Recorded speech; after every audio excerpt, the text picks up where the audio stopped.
The White Snake. A long time ago there lived a king whose wisdom was celebrated far and wide.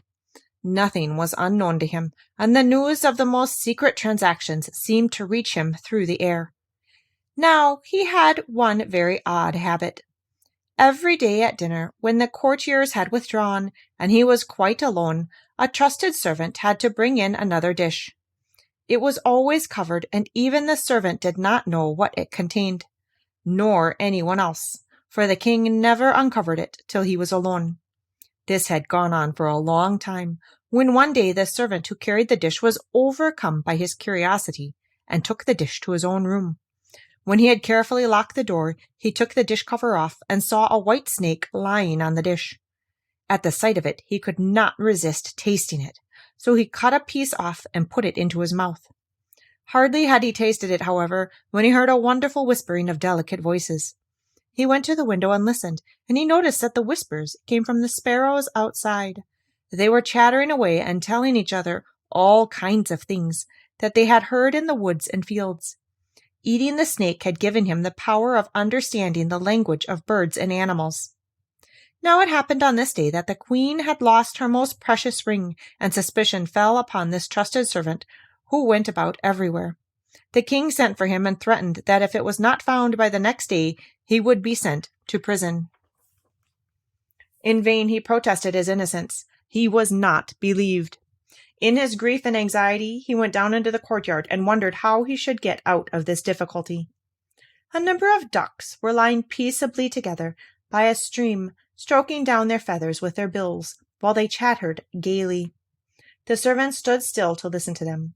They were telling each other of their morning's walks and experiences. Then one of them said something fretfully. "I have something lying heavy on my stomach. In my haste I swallowed the queen's ring this morning." The servant quickly seized it by the neck, carried it off into the kitchen, and said to the cook, "Here's a fine fat duck. You had better kill it at once." "Yes, indeed," said the cook, weighing it in her hand. "It has spared no pains in stuffing itself. It should have been roasted long ago." So she killed it and cut it open, and there, sure enough, was the queen's ring. The servant had now no difficulty in proving his innocence, and the king, to make up for his injustice, gave the servant leave to ask any favor he liked, and promised him the highest post about the court which he might desire. The servant, however, declined everything but a horse and some money to travel with, as he wanted to wander about for a while, to see the world. His request being granted, he set off on his travels, and one day came to a pond, where he saw 3 fishes caught among the reeds and gasping for breath. Although it is said that fishes are dumb, he understood their complaint at perishing thus miserably. As he had a compassionate heart, he got off his horse and put the 3 captives back into the water. They wriggled in their joy, stretched up their heads above the water, and cried, "We will remember that you saved us and reward you for it." He rode on again, and after a time he seemed to hear a voice in the sand at his feet. He listened and heard an ant-king complain, "I wish these human beings and their animals would keep out of our way. A clumsy horse has just put his hoof down upon a number of my people in the most heartless way." He turned his horse onto a side path, and the ant-king cried, "We will remember and reward you." The road now ran through a forest, and he saw a pair of ravens standing by their nest throwing out their young. "Away with you, you gallows birds," they were saying. "We can't feed you any longer. You're old enough to look after yourselves." The poor little nestlings lay on the ground, fluttering and flapping their wings and crying, "We poor helpless children, to feed ourselves, and we can't even fly. We shall die of hunger. There is nothing else for it." The good youth dismounted, killed his horse with his sword, and left the carcass as food for the young ravens. They hopped along to it and cried, "We will remember and reward you." Now he had to depend upon his own legs, and after going a long way he came to a large town. There was much noise and bustle in the streets, where a man on horseback was making a proclamation.